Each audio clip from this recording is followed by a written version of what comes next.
Now, live at 4, moving forward. Good afternoon, everyone. Welcome to Live at 4. Happy Friday. We are beginning today with a look at the severe weather in the area. So this picture behind me was taken by Bob Rasmussen's drone near Walworth, and it shows right before storms hit there this afternoon. Well, 5 days in a row, we have had alert day conditions. So the last 3 days, we've swapped the heat for severe storms. Chief First Warn Meteorologist Alex Harrington tells us if the worst has passed, has it? Well, I think widespread severe weather is going down across southern Wisconsin. We still have thunderstorms out there, and a couple isolated strong storms still can't be ruled out as we move through the evening hours going on into the 4th of July as well. Let's take radar 3000 full here so folks can see what I'm looking at here, which is in Grant County, areas south and west of Platteville towards the Dickeyville area. We have a couple more showers and a couple more thunderstorms popping up. These are not severe storms, but they do have lightning. Remember, when there is lightning and thunder, if there's thunder and that roars, go indoors. Cuba City, Hazel Green, over towards the Jamestown area. Those are the only new storms that have popped up on radar 3000 right now. As we put future track into motion here, you'll take note that most of the showers and thunderstorms, which are being grasped quite well with Futurecast, will eye up areas mainly along the Wisconsin-Illinois border, where we can't rule out an isolated strong storm yet this evening, with winds being the primary threat up to 60 miles per hour where those storms form. And just taking a quick peek here at our live Queen Bee Radio Skycam, we can see that thunderstorm down near the Dickeyville, Hazel Green area. When I come back, we'll let you know and track more storms, chances that take us into the 4th of July. Brady? Thanks, Alex. And one community in our area is beating the heat and celebrating the 4th of July all week long. Our Maya Tate joins us live from the Stoughton Fair with all the festivities there. Hey, Maya. Brady, it's the 4th of July weekend, and I'm at the Stoughton Fair for its 100th fair this year. And the fair is having everything you can even think of a fair having, from carnival rides to fair food, and even animals like these cows behind me. And with these animals, a lot of them have been here since Wednesday and will be here until the fair ends on Sunday. This is an independent fair, so these cows can win, but that doesn't send them to county or state fairs. But a lot of them will end up going to those fairs in the future. And it's just all been a really fun week, even with the heat, and it's still going to continue being fun throughout the rest of the weekend. Tonight there's a truck pull, and maybe more excitingly, tomorrow night there will be fireworks. So if you have no plans for the 4th of July and are trying to find some place to watch fireworks, you can head on over to the the Stoughton Fair. But for now, reporting live in Stoughton, Maya Tate, News 3 Now. Well, and to celebrate America's 250th, there are several fireworks shows right in our area. Tonight, Sauk Prairie's Fire on the River starts at 9:45. The Edgerton Lions Club has fireworks during its festival at Old Racetrack Park, and in DeForest there is a show at dusk at Fireman's Park. If you miss them tonight, don't worry, there are more shows planned tomorrow night. The 10th annual Wanna Boom in Wanakee has fireworks at 9:45, and the Stoughton Fair has a show at dusk, of course. Tomorrow, the Monona Community Festival has fireworks at Winnequa Park at 9:20. An 89-year-old woman has died after a two-vehicle crash in the town of Fort Winnebago. Deputies say it happened on County Highway CM near Links Road yesterday afternoon. Investigators say an SUV crossed the center line and hit a passenger car head-on. The woman was flown to UW Hospital, where she later died. The road was closed for more than 3 hours during the investigation. Federal disaster assistance is now approved for parts of Wisconsin after the storms in April. President Trump declared aid for counties including Rock, Juneau, and Sauk. The funding can help cover home repairs, temporary housing, and other recovery costs. Rock County is also approved for FEMA individual and public assistance. A disaster recovery center is expected to open soon in Rock County. The UW-Madison Police Department will not renew its contract with Flock Safety and is in the process of removing the company's controversial cameras from campus. UW-PD announced the decision today, but the department's contract with Flock actually ended a week ago. The department says it's now looking to work with a different automated license plate reader vendor. Flock Safety has come under scrutiny around south central Wisconsin over concerns about data from its cameras being accessed by outside agencies. agencies like U.S. Customs and Border Protection and the Department of Homeland Security. In a statement from UW-Madison Police Chief Brent Pilch, he says in part, this technology has proven to be an effective tool with our layered approach to safety and security in our community. He goes on to say we anticipate engaging with our community for input as we seek options for an ALPR vendor. 3 residents have filed a class action lawsuit against a data center in Mount Pleasant for allegedly creating a nuisance by emitting excessive noise. According to the lawsuit, the data center owned and operated by Microsoft has caused neighbors to lose their ability to use and enjoy their property, and claims the loud noise is also damaging property values. One plaintiff even says he was forced to change his shift at work due to sleeplessness caused by the noise from the data center. The company made a blog post on June 18th acknowledging the humming and said noise mitigations have been put in place. Now it's business as usual at the Henry Vilas Zoo after someone called in a threat which led to an evacuation yesterday. As we first told you yesterday, someone called the zoo and threatened the employees and animals. The zoo staff evacuated visitors and secured the animals. The interim director says staff followed safety protocols and called the police right away. Officers later determined the call was a swatting hoax. That quick work led to the zoo being able to be open today. We have a lot of folks in the zoo today, and we welcome all of our visitors back. We continue to evaluate all of our safety protocols all the time, and our team is constantly reevaluating those and training to our plans and processes to make sure that our visitors, our campers, our staff, and our animals are safe. Wachter says employees train for these situations all the time, and she credits the Madison Police Department for its quick response. Well, Rice Lake police say a swatting call led to a lockdown at Marshfield Medical Center yesterday afternoon. Now, officials say at about 2, the hospital received a call claiming 2 men were on their way to shoot up the facility. Law enforcement from Barron County and other agencies secured the building. The caller disguised their voice and hung up after getting angry with staff. The lockdown ended about 2 hours later.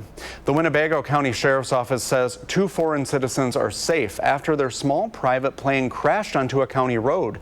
Early reports say the small plane had mechanical issues and was forced to make a hard emergency crash landing on a county road southwest of Appleton.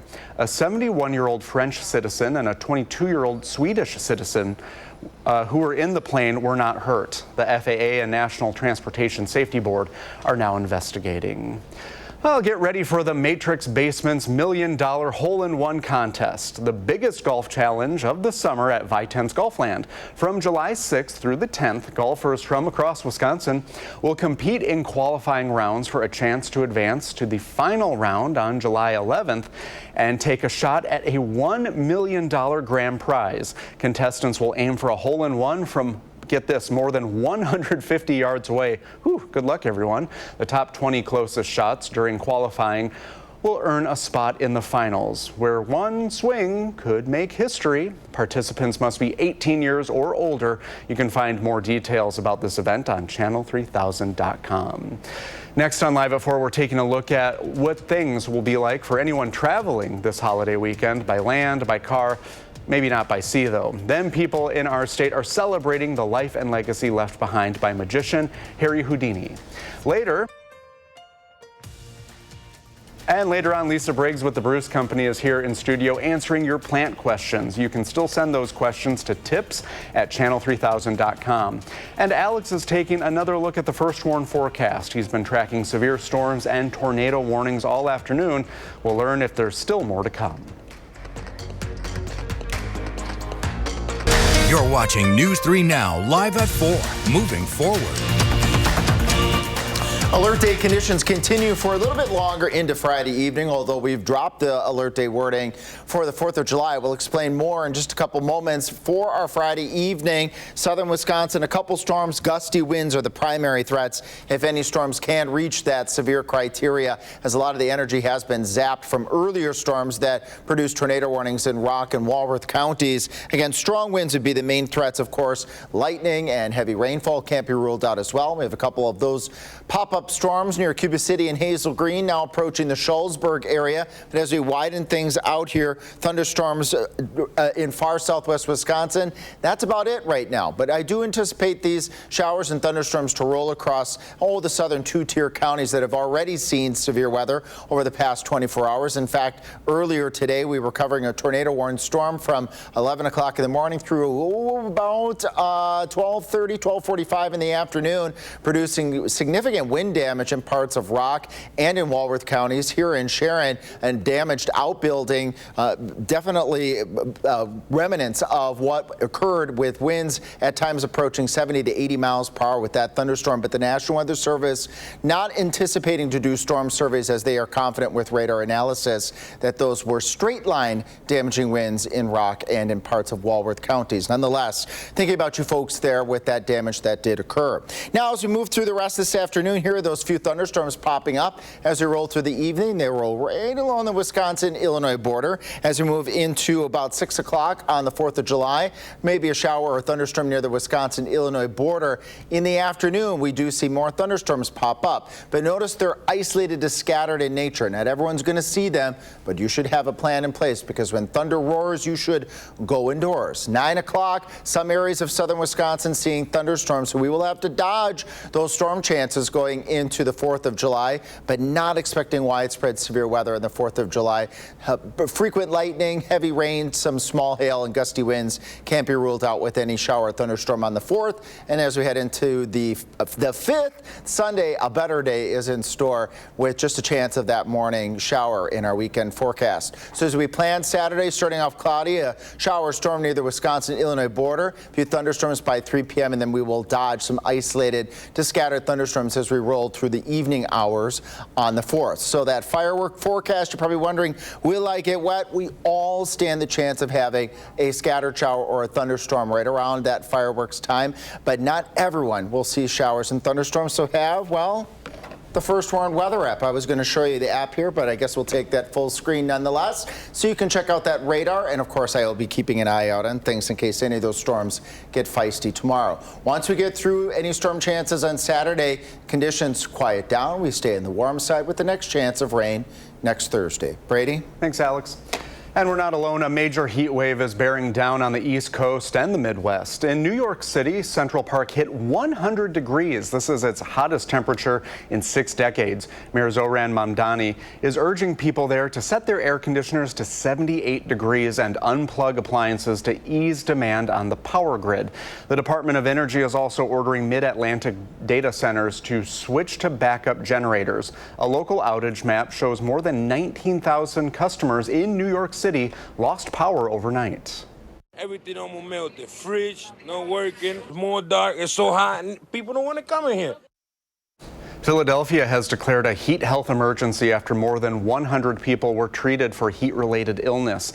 The city also tied a record high of 103 degrees yesterday. Hundreds of magicians are gathered in Wisconsin this weekend to commemorate the 100th anniversary of Harry Houdini's death. And you could see escape attempts, magic acts, and an attempt to set a world record. A magician's dream in Appleton on Thursday morning.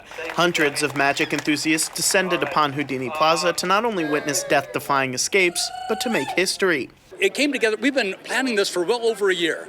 And we decided that we wanted to try to set a world record for the number of magicians escaping from the Siberian chain escape.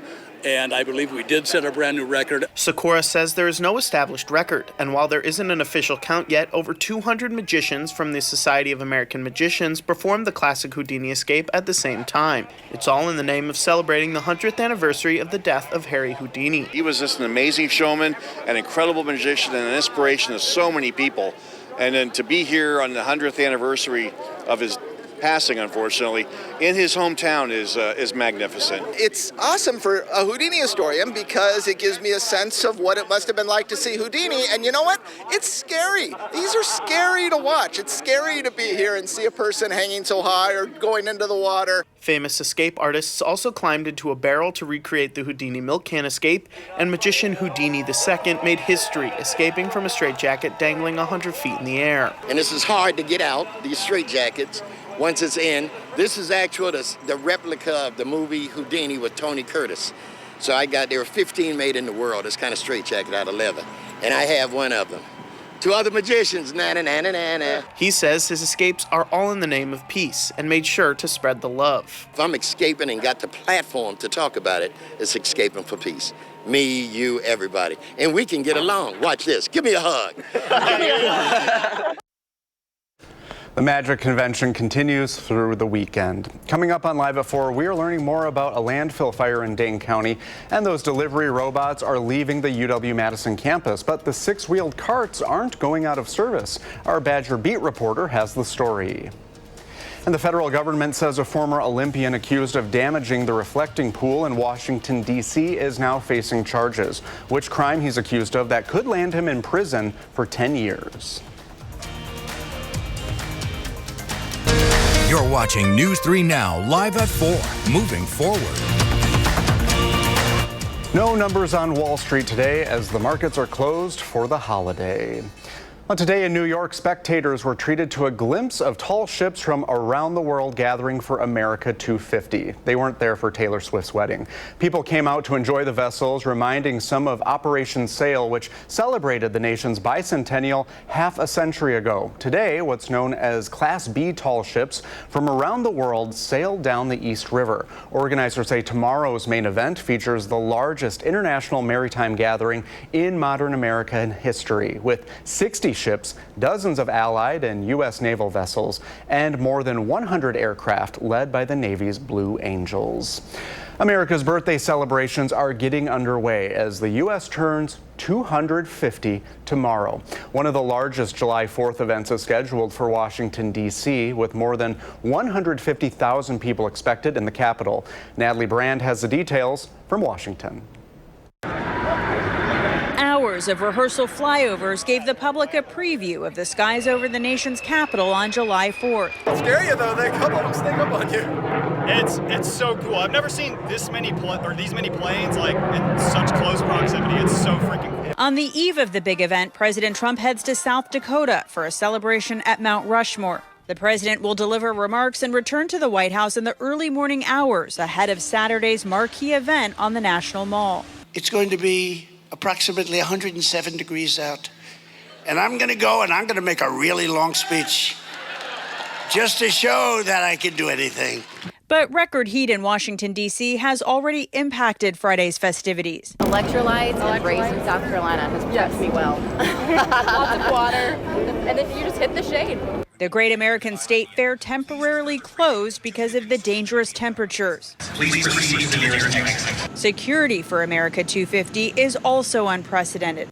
For the first time, Independence Day celebrations have been designated a national special security event coordinated by Secret Service. I will tell you that you've had hundreds, if not thousands, of law enforcement professionals planning this event for several months. The U.S. Marshal Service also sworn officers from 44 state and local agencies nationwide to help secure D.C.'s massive holiday gathering. That's on top of thousands of National Guard and law enforcement officers. Natalie Brand, CBS News, Washington. A record-breaking fireworks show is also planned with more than 860,000 pyrotechnics above Washington, D.C. The Washington Post obtained a Park Service memo saying the amount of fireworks could cause air pollution problems and people should avoid prolonged exposure to the air following the show. In national news, a federal grand jury has indicted former Olympian David Hearn. He's accused of vandalizing the reflecting pool at the Lincoln Memorial. The 67-year-old faces a felony charge of property destruction. Prosecutors say he intentionally damaged the pool after a multi-million-dollar renovation. There was an effort, a violent effort, to rip up the sealant from the bottom of the pool. We can state and prove beyond a reasonable doubt that he caused damage, and that damage is over $1,000. The case now moves forward in federal court. If convicted, Hearn could face up to 10 years in prison. Coming up on Live at 4, we have Lisa Briggs with the Bruce Company in the studio, so you can send us your plant questions to tips@channel3000.com. Then a recall is announced for dog food, the cans to look out for, and the reason for the recall. After months of waiting, federal disaster assistance is coming to those affected by severe storms and flooding earlier this year. We'll show you where that help is going. But first, the alert day conditions are not over yet. Alex breaks down what's on the radar and where your thermometer will be for your 4th of July weekend in the First Warn forecast.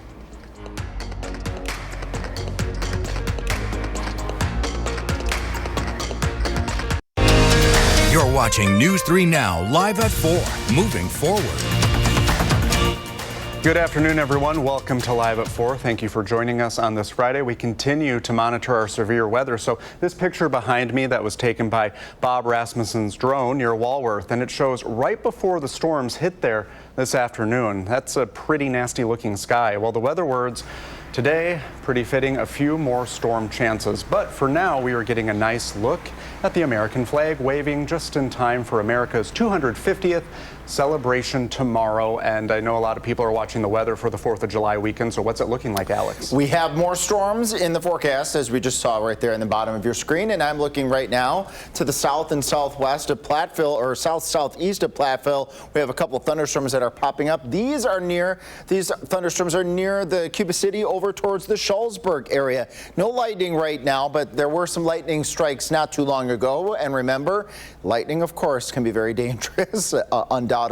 When thunder roars, go indoors. We zoom on out here for the rest of southwest Wisconsin. More storms popping up near the Prairie du Chien area. These are not severe. These are more of what we would call the garden variety. Showers and storms capable of lightning, of course, heavy rainfall, and some gusty winds and some small hail. Futurecast is doing, I think, a fantastic job. There's that storm in Grant County moving into Lafayette County, rolling along the Wisconsin-Illinois border, and that's likely going to be the mode for this evening, that most of the showers and storms will stay in the southern two-tier counties. So let's say from the Wisconsin River Valley to Madison to I-94 areas south down into Wisconsin, that Wisconsin-Illinois border area. Any thunderstorms that can perk up to those severe levels as we maintain alert day wording through at least this evening. Gusty winds and heavy rain would be the primary threats. When I come back in a little while, we'll track more storm chances taking us into the 4th, and I will let you know, will those showers and thunderstorms be in your neighborhood at any given point tomorrow? We'll use Futurecast to help us out with that. Thanks, Alex. More than 70 million people are expected to travel for Independence Day tomorrow. Dane County Regional Airport says this is one of its busiest days of the year. Tanisha Shaw is at the airport seeing where and how Wisconsinites are celebrating America's 250th birthday. A busy summer travel day in Madison. People are preparing to celebrate the 4th of July. Going to Arizona, going to see the Brewers play in Phoenix. We are headed to Connecticut. We flew from Phoenix out to Madison. Flying to Alaska today. Airport officials say some of the busiest travel destinations from Madison are D.C. and Orlando. We saw a really busy week leading up to the 4th of July weekend, so it's been encouraging to see so many people getting up and out and using their local airport. Nearly 6 million people took a domestic flight this week. That's a nearly 2% increase from last year, according to AAA. While Dane County Regional Airport prepares for more people in the sky, they say operations and wait times remain the same. When you leave through Madison, usually security is a breeze and it's really short.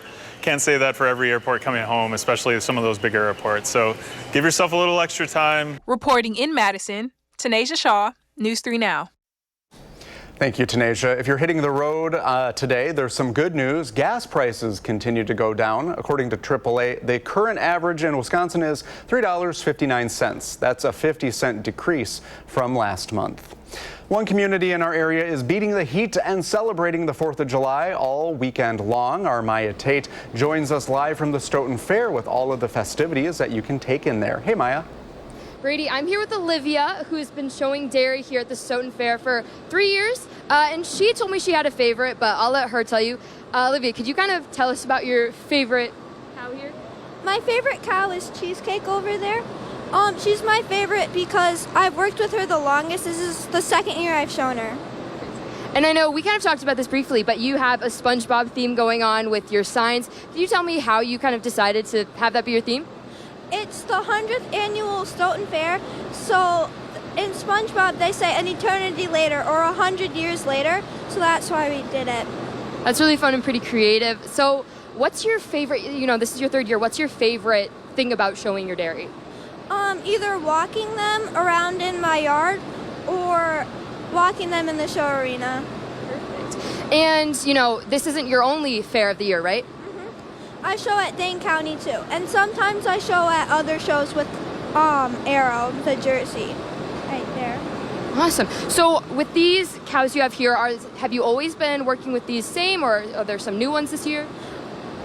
So in years before I've used, so my first year I had one and she was Patty. Last year I had Princess and Cheesecake, and this year I have Cheesecake, Oreo, and Arrow. Awesome. Well, thank you so much, Olivia, for talking to me. I know it's hot, so I'll let you get back to your water. But for now, reporting live in Stoughton, Maya Tate, News 3 Now.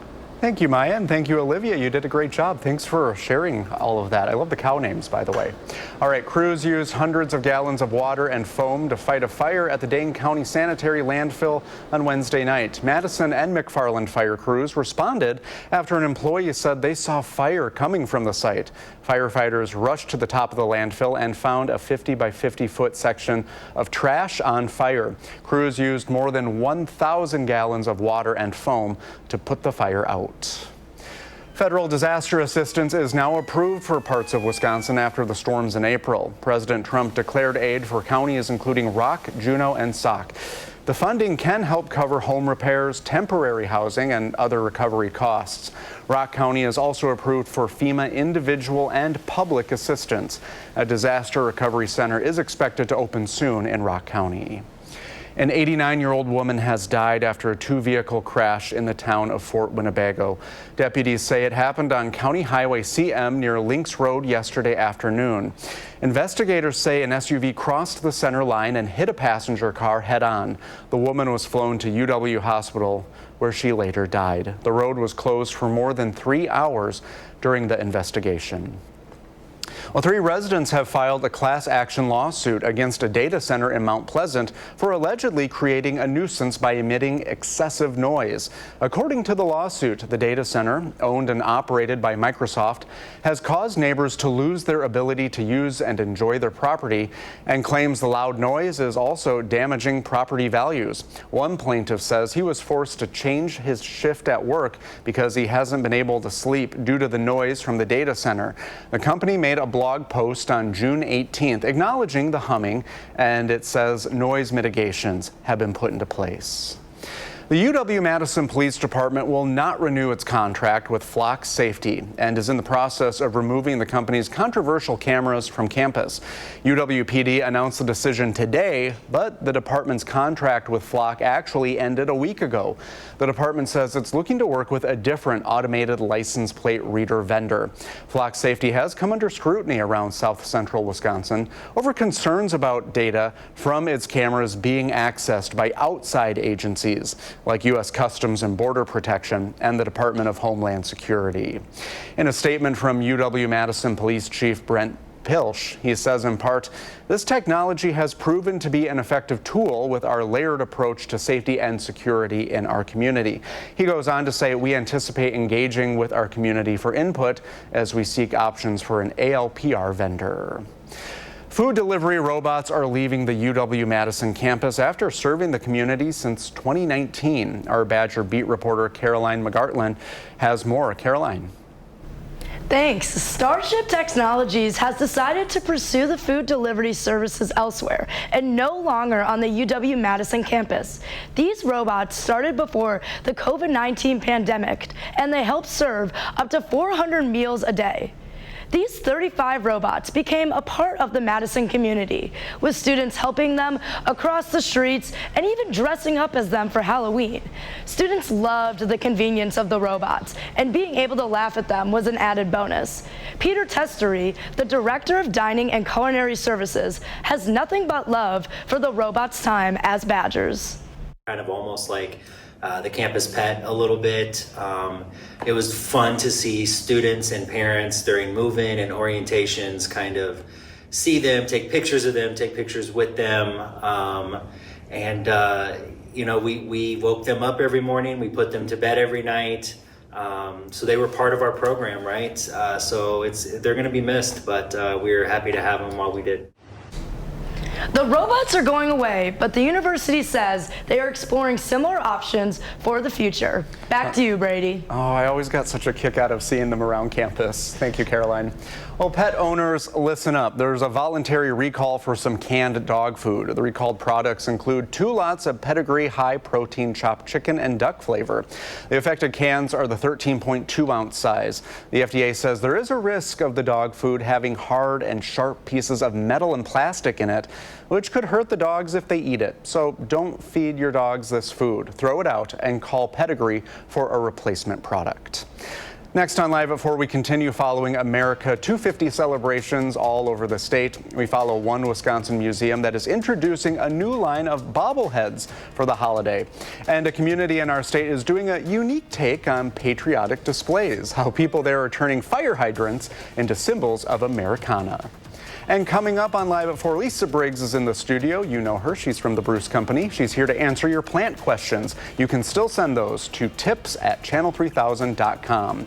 And Alex has your 4th of July outlook. When and where might be the best places to see fireworks today and tomorrow without getting stormed out. News 3 Now, live at 4, moving forward.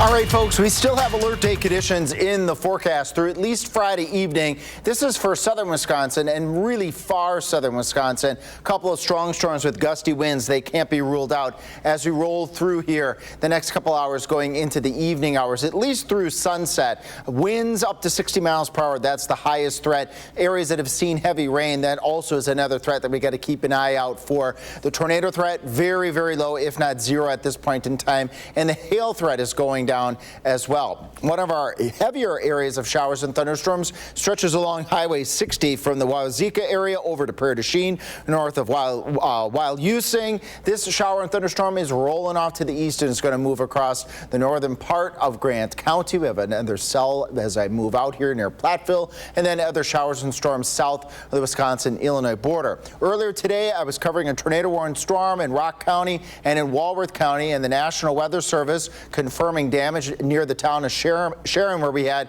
an outbuilding that was damaged along with some trees snapped. They are confident that these are all damaging straight line wind events that occurred in Rock and in parts of Walworth County, so they do not plan on doing storm surveys at this point in time. I think future track is spot on. There are those few thunderstorms popping up, hugging the Wisconsin-Illinois border through 10 o'clock. Then they're out of here. 6 o'clock in the morning, maybe a rumble of thunder near the Wisconsin-Illinois border. That fizzles out. As we get into the afternoon hours, notice the cropping up with the heat of the day. Scattered showers and thunderstorms really dotting all over southern Wisconsin. Not everyone's going to get wet, but we all stand the chance to get wet on Saturday. So that's always a good reason why to have your phone and have that First One Weather app on it. You can look at our live radar to see where those storms are. And of course, I'll be keeping an eye on those storms. I don't expect widespread severe weather on the 4th of July, but we can't rule out lightning, and we certainly can't rule out some gusty winds and some small hail. Those fireworks displays, again, we're all going to be dodging the shower and thunderstorm activity as we roll through Saturday night. But if you want a almost for sure chance of no rain Sunday, I know it's not the 4th, but on the 5th, things look as though that they will dry out and be less humid. 8, 9 o'clock again, scattered showers and storms around southern Wisconsin, but not everyone will get wet. That's a good reason why to have that First One Weather app to keep an eye on where are those showers and storms popping up, because they will be popping up really all over southern Wisconsin on Saturday. Sunday, the drier half of the weekend. Then as we roll out into next week, we cool down briefly on Monday. That's normal, average. When was the last time I said the temperatures are going to be around average? It's been a long time. Then temperatures will warm up just a tad as we head towards the middle of the week with a little bit more humidity and a weather system rolling through Wednesday night going into Thursday with scattered showers and thunderstorms, particularly on Thursday. But right now, Brady, I'm not seeing, once we get past the 4th of July, significant chances for severe weather at this point in time. So we've got that as a plus, and we also have a plus that we're not looking at 90s and high humidity and high heat index values in the next 10 days here. Pretty seasonable average. Again, that word that I haven't said too often lately in our forecast. Yay, this seems like a good place in the show to yell, "It's Friday!" Yes. We're excited. We're also excited because our friend Lisa Briggs is here. 4th of July celebrations are coming, and maybe part of your plan is to get out in the garden. There are things to do out there. Yeah, we kind of matched today. A little bit. You know, some florals. Little florals, anyway, I wore it just for you. Okay, we have a lot of questions. Bob is asking, when can we transplant a magical Elizabeth Ashley hydrangea, which is in a pot outside, and he wants to know, will it survive the winters here? So I had to look it up. It's a new variety. I'm not familiar with it. So magical Elizabeth Ashley is a big leaf hydrangea, which means that it needs to be planted in a place where it's getting shade in the afternoon, so protection from hot afternoon sun, and good drainage, but evenly moist, the holy grail of planting. So it is hardy to zone 5, so it has half a shot here, but definitely you're going to want to place it in the proper place, and you can go ahead and do that now. Once the heat breaks, it's fine. We plant all summer long. Good luck. Yeah. Well, Diana is asking, when is the best time to transplant irises? She says, I assume in the fall, and also wants to know, can she trim back lilac bushes now? So lilac bushes, you're sort of at the edge of when you can trim them back, so you're going to want to do it right away. They need time to set the flower buds for next year. As far as your irises are concerned, we're talking end of August, early September, when you will dig those iris out. Clean them up. You can cut the rhizomes, make sure there's a fan for every piece, and then let them dry off a little bit, and then put them back in the ground. Make sure that you get it even with the top of the soil, or they won't flower. Sounds like a lot of work. Peggy says her 9 bark has recurrent infestations of white fixed. She's been using organic repellent so far. Any recommendations? So what you have is powdery mildew. It is a fungus. You can't make it go away, but you can use a fungicide. So if you're looking for an organic thing, my favorite is called Revitalize. It is a biologic fungicide, so it has a little bit of preventative, but that's what you need to do. Also, make sure in the fall that you clean up all the leaf litter that's on the ground and get that out of your yard, because powdery mildew will overwinter and reinfect. Joanne is asking what to use or do for rhubarb leaves being eaten by bugs. Would coffee grounds work or hurt rhubarb? Coffee grounds won't hurt them, but if you're looking for an insecticide, you could use something like Captain Jack's Dead Bug. Captain Jack's Dead Bug will only kill the bugs if they eat the plant, so it won't hurt any beneficial bugs. But if you've got beetles or cutworms or something like that, it'll take care of that. We have like 20 seconds. One more question. Kurt from Janesville says he recently cut down a few bridal bushes, used Roundup on them, but they keep coming back. Is there anything that would work better? So Roundup is a contact insecticide, which means it has to hit leaf surface for it to work. So if you've cut them back, it's kind of useless. So go ahead, make fresh cuts, and use like a stump killer. You can paint that right on the cut areas, and that will take that herbicide into the plant and will kill the roots. Very good. Well, happy 4th of July this weekend. You too, and everybody out there as well. Are you grilling? I'm working. Oh, okay. Store's only open till 2, but I'll be there. Thank you for what you do. Thanks, Lisa. A Wisconsin museum is celebrating America's 250th birthday with a collection that puts some of the nation's most influential figures on a pedestal. The National Bobblehead Hall of Fame and Museum in Milwaukee has unveiled a new series of 16 limited edition bobbleheads honoring key figures in American history. The collection includes Benjamin Franklin, Alexander Hamilton, Susan B. Anthony, Frederick Douglass, Thomas Edison, and Betsy Ross, along with a bobblehead of the Declaration of Independence. Each figure is individually numbered to 1,776 and is available for pre-order ahead of December shipping. And Antigo is marking America's 250th birthday with a unique display of patriotic spirit. Check it out. A fire hydrant painting competition is turning hydrants around Wisconsin into red, white, and blue works of art. They're pretty to look at. Community members were limited to those 3 colors, but they still brought plenty of creativity. Now that seeing the hydrants as they get painted, there's been a lot of talk about it. And I'm seeing a lot of people share posts on Facebook about, hey, my family and I painted our hydrant today, and they're getting a lot of positive comments, and it's really overall a great thing. The community is now voting online for its favorite design, with the winner to be announced at its 4th of July celebration. There's still more to come today at 4. We are covering the top stories of the day in the afternoon sprint. It's 4:53, time for the afternoon sprint, in which we are bringing you the top stories of the day as you start your evening. The UW-Madison Police Department will not renew its contract with Flock Safety and is in the process of removing the company's controversial cameras from campus. UW-PD announced the decision today, but the department's contract with Flock actually ended a week ago. The department says it's looking into a different automated license plate reader vendor to work with now. Federal disaster assistance is now approved for parts of Wisconsin after the storms in April. President Trump declared aid for counties including Rock, Juneau, and Sauk. Rock County is also approved for FEMA individual and public assistance. A disaster recovery center is expected to open soon in Rock County. An 89-year-old woman has died after a two-vehicle crash in the town of Fort Winnebago. Deputies say it happened on County Highway CM near Links Road yesterday afternoon. Investigators say an SUV crossed the center line and hit a passenger car head-on. The woman was flown to UW Hospital, where she later died. The Winnebago County Sheriff's Office says 2 foreign citizens are safe after their small private plane crashed onto a county road. Early reports say the small plane had mechanical issues and was forced to make a hard emergency crash landing on a county road southwest of Appleton. And let's take a look at Futurecast as it shows scattered thunderstorms really eyeing up areas towards the Wisconsin-Illinois border as we roll through this evening, and then sliding south. We can't rule out a storm overnight as well, but tune in at 5 because we have more thunderstorms in the forecast for the 4th of July. I'll use Futurecast to show you when they will pop up. Thank you, Alex. And we are following developing news out of Lake Geneva. We will have that story at the beginning of News 3 Now at 5. Stay with us.